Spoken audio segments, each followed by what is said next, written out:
Hey everyone, very glad to see you again. This is the part 3 of our Security Plus 701 practice series, and today we're gonna dive even deeper to solve the question. This time, I've included not only multiple choice questions, but also mini PPQ, real world scenario, and a rapid fire round to keep it more fun and interactive. Don't forget, whenever you feel confused or misunderstand the question, you can pause the video, lock in your answers, and at the end, you can comment below how many you got right. So, ready? Let's get started. The first question is, a hacker is trying to guess a user's password by systematically attempting every possible combination. Which type of attack is this? We have dictionary attack, brute force attack, phishing attack, or the replay attack. Now you can guys pause the video, take your time to think about more. Now let me tell you the answer. The answer is brute force attack. The reason is it tries all the possible combination, all the passwords, all everything until it cracks the password. So this one is considered as the most common method, or whatever you say, the most common way that the hackers try to crack the password.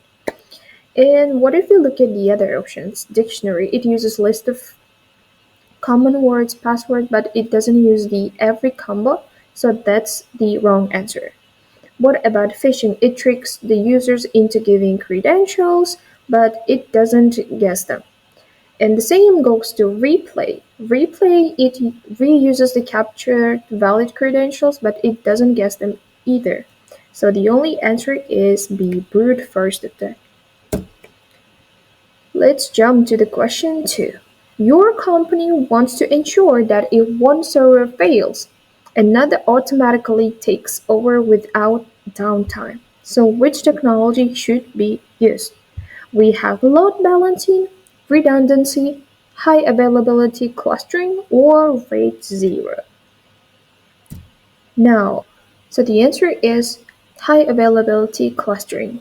The reason is it ensures another server immediately takes over, but we have load balancing too.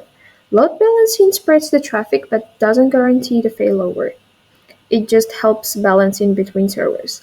What about redundancy? Redundancy general term, but clustering is the specific solution here. They kinda similar, but the more specific one is clustering. The last option, RAID 0, it improves speed but offers no fault tolerance. Let's look at the question number 3. Which security principle is most related to splitting official tasks between two or more employees? As you notice, I have highlighted all the keywords, and here the keyword is about segmentation. So, A. Separation of duties, B. Job rotation, C. List privilege, or D. Defense in depth. I think this one is pretty easy because we already have the word that tells the answer. So the answer is separation of duties because it prevents fraud, errors by dividing responsibilities. If you look at the job rotation is switching the roles for fraud detection and cross-training. What about least privilege? Least privilege it is about giving the minimum access to the employees in the organization. It's not about task splitting. The same goes to defense in depth. It is layered security and it is not related to the tasks. Wow, already we get to question number 4. Your SOC analyst notices multiple DNS response pointing users to malicious websites. So which attack is happening? We have the keyword which is DNS and malicious. We can obviously know the answer from these two words. A. ARP poisoning, B. DNS poisoning, C. Man in the middle, or D. SQL injection. As we already noticed, the answer is DNS poisoning because it corrupts DNS cache to redirect users into malicious websites. What about ARP? ARP poisoning, it alters the MAC address mapping but not the DNS. And answer C, man in the middle. It intercepts the traffic, could be related, but not this exact scenario. And SQL injection. This one is the database attack, but not DNS related. So the answer is DNS poisoning. Finally, the last question. Which protocol uses port number 22?